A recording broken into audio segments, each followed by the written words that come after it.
नमस्कार, आप देख रहे हैं जम्मू कश्मीर स्पेशल। मैं हूं आपके साथ पूजा ठाकुर।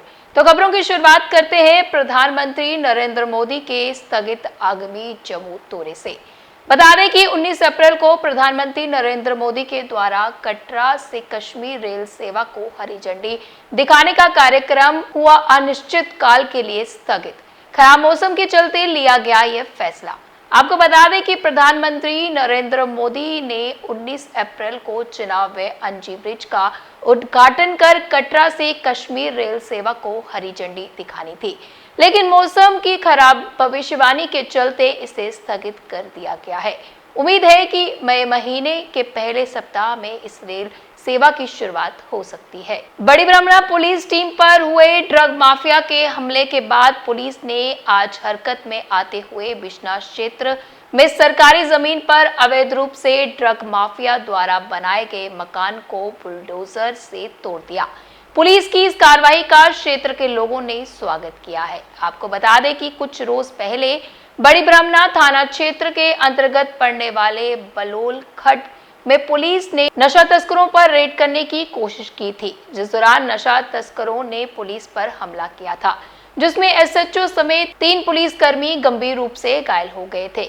उसके बाद से ही इलाके में लोगों द्वारा इन नशा तस्करों पर कड़ी कार्रवाई करने की मांग उठ रही थी, जिसके बाद आज पुलिस ने बिश्नाह क्षेत्र में बड़ा एक्शन करते हुए अवैध रूप से नशा तस्करों द्वारा बनाए गए एक मकान को ढहा दिया गया। वक्फ बिल पास होने के बाद से बंगाल में हिंदुओं पर जारी अत्याचार और हिंसा के विरोध में आज राष्ट्रीय बजरंग दल ने जम्मू में जोरदार प्रदर्शन कर ममता सरकार का पुतला फूंका। इस दौरान बजरंग दल ने बंगाल में दंगाइयों को सलाखों के पीछे डालकर जल्द ही राष्ट्रपति शासन लागू करने की मांग की, ताकि वहां के हिंदुओं को सुरक्षित माहौल मिल सके। देखिए, बंगाल के अंदर जिस प्रकार से हिंसा भड़की हुई है और लगातार हिंदुओं को टारगेट करने का काम जो है वहां पर किया जा रहा है। हिंदुओं के घरों के ऊपर हमले, हिंदुओं के प्रतिष्ठानों के ऊपर हमले, मंदिरों के ऊपर हमले, आगजनी, इस प्रकार की घटनाएं जो है वहां पर आम हो गई। और लेकिन बंगाल सरकार जो है केवल मूक दर्शन बनकर वहां पर देख रही है और उन दंगाइयों को समर्थन करने का काम जो है ये कर रही है। पूरे देश के अंदर आज लोग सड़कों के ऊपर हैं और मांग कर रहे हैं केंद्र सरकार से कि जल्द से जल्द जो है बंगाल के अंदर राष्ट्रपति शासन जो है वो लागू किया जाए और हिंदुओं को सुरक्षित करने का काम जो है वो किया जाए। परिस्थितियां वैसी बनती जा रही हैं जिस प्रकार से 1990 में कश्मीर के अंदर थी। कश्मीर के अंदर हिंदुओं को भगाने का काम जो है 1990 में किया गया, आज बंगाल के अंदर से हिंदुओं को भगाने का काम किया जा रहा है। बंगाल के मुर्शिदाबाद से 500 से ज़्यादा परिवार जो हैं वो पलायन कर गए, लेकिन वहाँ की सरकार जो है उसके कानों के ऊपर जूं तक नहीं रहेंगी। तो आज पूरा देश जो मांग कर रहा है, हमने हिंदू की सरकार जो है वो चुनकर भेजी थी कि हिंदुओं को सुरक्षित किया जाए, लेकिन आज उसी सरकार से हम मांग कर रहे हैं कि जल्द से जल्द हिंदुओं को सुरक्षित करने का काम जो है वो बंगाल के अंदर किया जाए। आज हिंदू वहां पर मारा जा रहा है। एक बाप बेटा जो हिंदू देवी देवताओं की मूर्ति बनाते थे उनको पीट पीट कर जो है बेरहमी से मार दिया गया।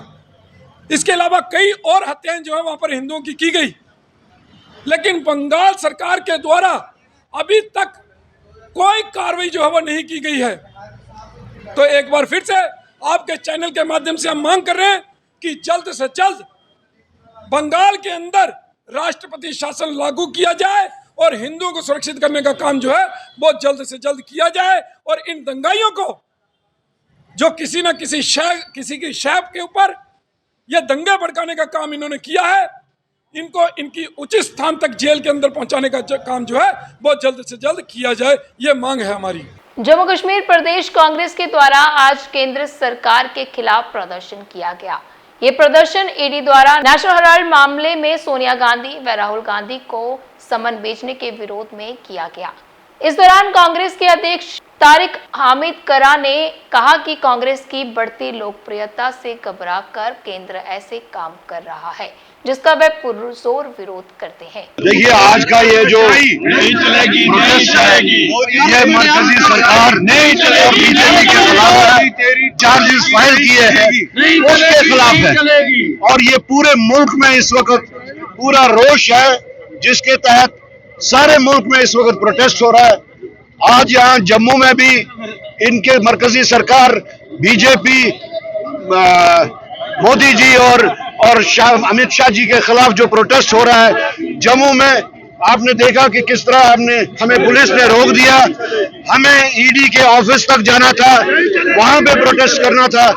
कांग्रेस कार्यकर्ता ये रोज प्रदर्शन कर रहे हैं कि जिस ढंग से सोनिया गांधी और राहुल गांधी जी को ईडी के माध्यम से चार्जशीट किया गया, ये फ्रस्ट्रेशन दिखाती है। देखो, हाल ही में पार्लियामेंट हुई, कहीं भी चर्चा नहीं, और हम महसूस करते हैं कि एआईसीसी का सेशन जो गुजरात में हुआ, ये बौखलाहट उनकी खुल के आई, और बिहार में गठबंधन चुनाव होने के लिए जा रहे हैं। ये एक पॉलिटिकल वेंडेटा तय करके ये इसका राजनीतिकरण यहाँ पे किया जा रहा है, और इस एजेंसीज का दुरुपयोग, हम हमेशा कहते थे कि भाजपा इन एजेंसियों का दुरुपयोग करना चाहती है और डराने का प्रयास करती है। कांग्रेस डरने वाली नहीं है। ये छोटा सा एक ऐतिहासिक, एक सिंबॉलिक प्रोटेस्ट होगा और जद्दोजहद जारी रहेगी। कांग्रेस डरने वाले नहीं है, और इसका जो मुखौटा पहन के भाजपा इन चीज़ों का जो इस्तेमाल यहाँ पे कर रही है, दुरुपयोग कर रही है, उसका विरोध करने के लिए यहाँ पे प्रदर्शन करने के लिए इकट्ठा हुए हैं। सूर्यपुत्री उपासना समिति द्वारा किया गया पत्रकार वार्ता का आयोजन, जिसमें जम्मू में सूर्यपुत्री तवी नदी में हुई आरती की शुरुआत का स्वागत किया गया। साथ ही समिति ने तवी नदी के प्रदूषण को रोकने और आर्टिफिशियल लेक परियोजना को पूरा करने की मांग की है। सूर्यपुत्री उपासना समिति, जिसको बहुत से धार्मिक, सामाजिक और टूरिज्म रिलेटेड संस्थाओं का सपोर्ट है, और ये तवी आंदोलन का ही एक भाग है। उनकी तरफ से प्रेस कॉन्फ्रेंस है। बैसाखी वाले दिन जो बड़ी आरती यहाँ हुई है, जिसको हमारे सरकार ने, यूटी एडमिनिस्ट्रेशन ने स्पॉन्सर किया था, म्यूनसिपल कॉर्पोरेशन ने, स्मार्ट सिटी, उसका हम स्वागत करते हैं। ये हमारी पुरानी ख्वाहिश थी। हम भी चाहते थे कि जब झील बन जाए तो यहाँ रोज़ आरती हो और दोनों तरफ आरती हो। तो उसका आरंभ तो शुभारंभ हो गया है, श्री गणेश हो गया है, तो वो उसका हम स्वागत करते हैं। और जैसा सरकार कह रही है कि डेली किया जाएगा तो बड़ा अच्छा है। हमारी भी ये ख्वाहिश थी, जम्मू के लोग भी चाहते थे कि इस डेली आरती को देखने के लिए पर्यटक जो हैं, जो माता वैष्णो देवी जाते हैं यात्री, वो सब जम्मू में रुकें, एक शाम जम्मू बिताएं। ये हमारी पुरानी ख्वाहिश थी, अब ये शुरू हो गई है, तो इसका मैं स्वागत करता हूँ। और प्रशासन को ये आश्वासन देना चाहता हूँ कि तवी आंदोलन और सूर्यपुत्री उपासक समिति, इन दोनों की तरफ से हमारा जहाँ भी होगा, जितना भी होगा, सहयोग करेंगे, क्योंकि ये जम्मू के हित के लिए, जम्मू के पर्यावरण को बढ़ाने के लिए, प्रमोशन के लिए है, तो इसमें हम पीछे नहीं रहेंगे। लेकिन हमारी ओर से विशेष हमारा जोर है कि तवी के अंदर जो थोड़े बहुत गंदे नाले रह गए हैं, बड़े सारे डाइवर्ट किए हैं सरकार ने, वो रह गए हैं, तो उनको भी डाइवर्ट जल्दी से जल्दी किया जाए, ताकि झील के अंदर शुद्ध पानी हो। ऐसा ना हो कि बदबू के कारण कोई बीमारी फैल जाए। कभी जो स्टैंडर्ड वाटर गंदा होता है तो वो बदबू फूल फैला इसमें हो जाती है। अगर आपने देखा है तो जहाँ हम आरती करते हैं, इन्होंने ये जो नवरात्रों के बाद जो हम करवाते हैं अपने साख माता, उसके लिए कुंड बनाया हुआ है, लेकिन वो खाली गंदगी है, मच्छर हो गया, आरती करना मुश्किल होती है। तो तभी की सफाई का ध्यान देना चाहिए और शुद्ध पानी यहाँ आए। कई एक समय था जब इस पानी से लोग इलाज करते थे, बच्चों का अपराध दूर होता था, लेकिन आज ये पानी गंदा हो गया है। हम ये चाहेंगे, हमारी पुरानी ख्वाहिश है कि जो काम शुरू हुआ इसको इतना आगे बढ़ाएं कि तभी जो हमारी लाइफ लाइन है, इसके किनारे जो मेले लगते थे, जो छिंजें होती थी, जो हमारी यहाँ आरतियाँ होती थी, यहाँ जो मंदिर थे, ये सब रिवाइव हो और तभी अपने पुराने प्रेस्टीन ग्लोरी इसको फिर से मिल जाए। ये हमारी डिमांड है, उसके लिए हम काम करेंगे। वकूरा निवासी दुब नहर की अनदेखी से परेशान। गांधरबल जिले के वकूरा क्षेत्र के निवासी इन दिनों गंभीर स्वास्थ्य और पर्यावरणीय समस्या का सामना कर रहे हैं। गांधरबल जिले के वकूरा क्षेत्र के निवासी इन दिनों गंभीर स्वास्थ्य और पर्यावरणीय समस्याओं का सामना कर रहे हैं, क्योंकि कभी जीवन रेखा रही दुब नहर अब पूरी तरह उपेक्षा की शिकार हो गई है। ये नहर कभी पीने के पानी और सिंचाई का प्रमुख स्रोत हुआ करती थी, लेकिन अब ये गंदगी, कचरे और जाम के कारण गंदे नाले में तब्दील हो चुकी है। स्थानीय लोगों का कहना है कि ये नहर पहले घरेलू और कृषि जरूरतों को पूरा करती थी, लेकिन अब ये बीमारी और दुर्गंध का कारण बन गई है। निवासियों ने संबंधित अधिकारियों से कई बार शिकायत भी की है, लेकिन अभी तक कोई ठोस कार्रवाई नहीं हो पाई है। स्थिर और बदबूदार पानी मच्छरों के प्रजनन का केंद्र बन गया है, जिससे बीमारी फैलने का खतरा बढ़ गया है और लोगों के जीवन की गुणवत्ता पर बुरा असर पड़ा है। स्थानीय लोग मांग कर रहे हैं कि जल्द से जल्द नहर की सफाई और पुनर्बहाली के लिए कार्रवाई की जाए। डर है, हम वाकुरा में रहते, वाकुरा गांधरबल में रहते हैं। आप देख रहे हैं कि हमारे जो इरिगेशन कनाल है, इनकी हालत क्या बनी हुई है। इरिगेशन कनाल हमारे रोज़गार, हमारे हॉर्टिकल्चर, हमारे एग्रीकल्चर के लिए लाइफ लाइन है, लेकिन सरकार की अदमी तवज्जो की वजह से ये हमारे नायाब नमूने अब नायाब होते जा रहे हैं क्योंकि सरकार इनकी तरफ कोई तवज्जो नहीं दे रही है, जिसकी वजह से हमारा ये अनमोल सरमाया रोज़ बरोज़ ख़त्म हो रहा है। हमारा ये इलाका गांधरबल इलाका वाटर रिसोर्स के लिए बहुत ही रिच है, इसमें कोई मतलब प्रॉब्लम नहीं है, लेकिन सरकार जानबूझकर और लापरवाही का मुजाहरा करके इन वाटर रिसोर्स को तबाह बर्बाद कर रही है, जिसकी वजह से हमारा हॉर्टिकल्चर सेक्टर, हमारा एग्रीकल्चर सेक्टर ज़बरदस्त मुतासिर हो रहा है। हमारे एग्रीकल्चर और हमारी हॉर्टिकल्चर का दारोमदार इन इरिगेशन कनालों पे है, लेकिन सरकार की अदबी तवज्जो की वजह से हमारे ये अजीम सरमाया रोज़ बरोज़ ख़त्म हो जा रहा है। हम सरकार से गुजारिश करते हैं कि इन कनालों की तरफ फौरी तवज्जो देनी चाहिए ताकि हमारा ये अनमोल सरमाया तबाह होने से बच जाए। भारत के नए आपराधिक कानून को लेकर मीडिया से बात करते हुए एडवोकेट पूजा उपल ने साझा की तमाम जानकारियां। ताकि ये जो न्यू सेक्शंस के साथ साथ एक चैप्टर जो है, चैप्टर 5 जो है, एक पूरा चैप्टर ही दे दिया गया है इसमें कि जो डील करता है इन सब सेक्शन वुमेन और चाइल्ड के अगेंस्ट जो क्राइम होता है उसके साथ डील करता है। इसमें जो 37 सेक्शंस की जो आपने बात कही, इसमें पहले है कि जो रेप जो होता था पहले उसमें प्रावधान था सज़ा का, बट अभी जो है सज़ा 20 साल मिनिमम जो सज़ा है वो 20 साल की है और death penalty rare of the rarest cases में दी जाती है। बट अभी न्यू कानून के अकॉर्डिंगली वो जो है वो डेथ पेनल्टी, आप अगर कोई गैंग रेप करता है उसमें भी डेथ पेनल्टी दी जा रही है, लाइफ इम्प्रिजनमेंट, और मेन चीज़ ये है विक्टिम को जो कॉम्पनसेशन, अगर कोई भी फाइन होता है इन सेक्शंस के तहत, कानून फाइन करता है एक्यूज को, तो वो फाइन जो है विक्टिम को डायरेक्टली दिया जाएगा। और विक्टिम को एक सेंट्रिक अप्रोच डाली गई है इसमें, विक्टिम्स की सुरक्षा को लेके बहुत ज़्यादा इन्होंने जो है जो नया कानून आया है इन्होंने इस पे बहुत ध्यान दिया है।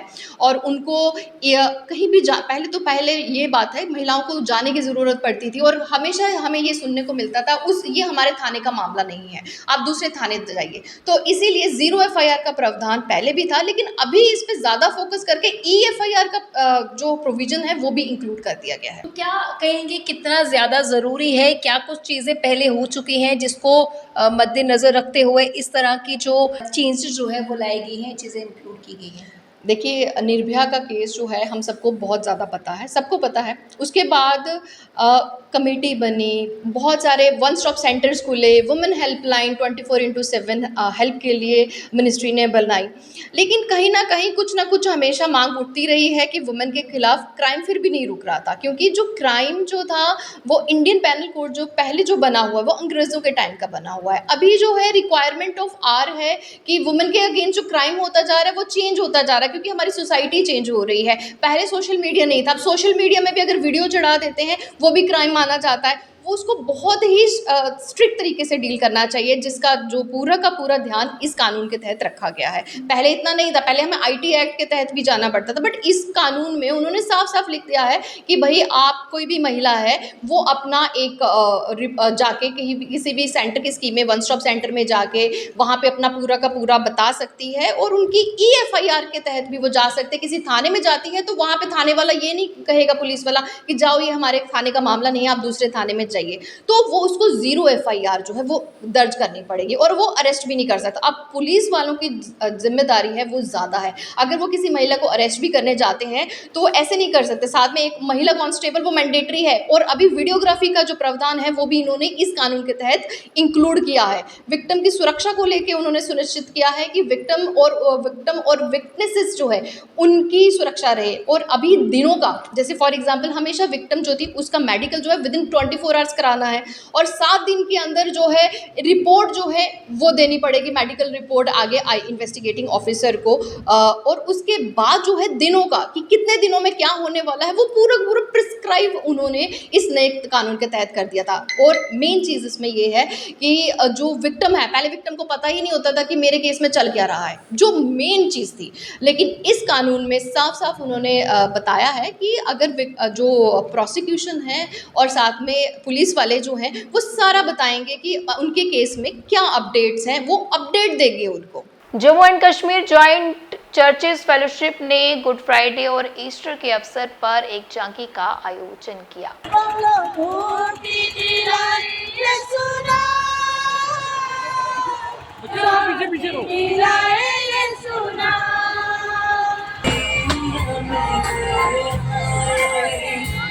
आज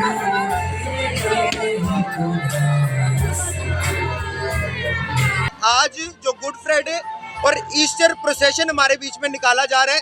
गुड फ्राइडे वो दिन था जब प्रभु यीशु मसीह पूरी दुनिया, पूरी मानव जाति के लिए, हर एक कास्ट, हर एक रंग के, हर एक नीचा छोटा, हर एक धर्म के व्यक्ति के लिए क्रूस के ऊपर चढ़ गए। बाइबल में लिखा क्रॉस किनको दिया जाता था? क्रॉस उनको दिया जाता था जो श्रापित लोग होते थे।